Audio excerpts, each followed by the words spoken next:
doesn't make sense either way you look at it. It's either a game based on a movie that doesn't exist, or a sequel to a game that never even came to this system. This is ridiculous. It's crazy. I feel like I'm babysitting, except I'm not getting paid. It's the Goonies II for the Nintendo Entertainment System.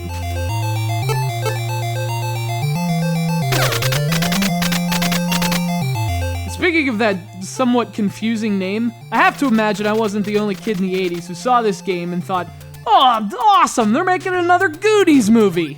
Only they weren't, and they didn't. But you assumed that because, well, there was no Goonies 1 for the NES. What a mean-spirited trick.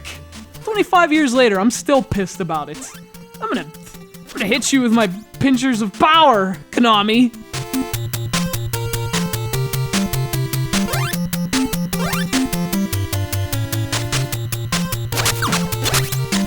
Actually, the confusion of the Goonies 2 goes a lot deeper than the name on the box. This is one of the strangest games to ever hit the NES, both for its bizarre hybrid gameplay and its god-awful localization, and its obtuse objectives, and its depiction of Mama Francis.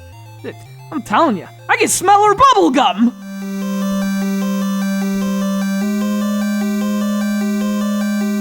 This is basically two genres combined into one game. The original Goonies was a platformer, so that's part of the mix. But this one adds, of all things, point-and-click adventuring. So it's like Mario meets Shadowgate, only nowhere near as good as either of them.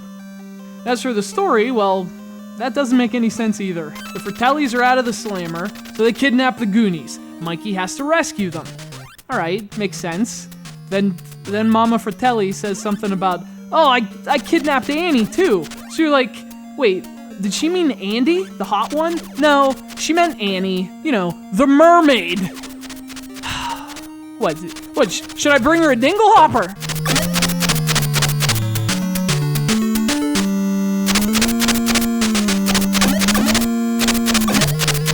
And that's the thing, there's just so much weirdness to the Goonies too. I mean, you run into Eskimos, polar bears, so even though there's a lot of good stuff here, the weirdness really defines the experience. You'll either love it for that, or think it's the dumbest thing ever. And in both cases, you're probably right.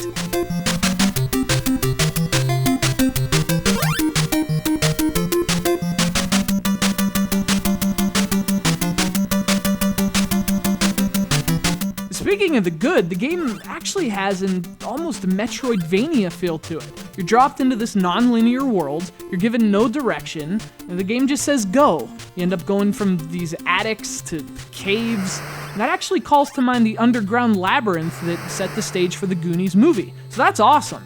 Now, the game doesn't play quite as well, the platforming's a bit floaty, but it's at least serviceable. On the other hand, the adventuring parts aren't quite as good.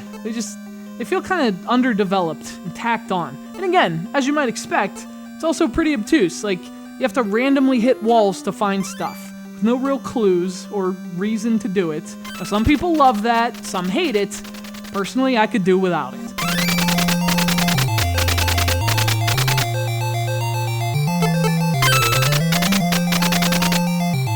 But there's a reason people love this game, and good reason too. It's a really fun game, despite some esoteric conventions and freaking mermaids. Plus, I mean, it's got an 8-bit version of the Cyndi Lauper Goonies theme song. If you ask me, the Goonies have always been good enough, even on the NES. Big thanks to our friend Chris from New York for sending it in.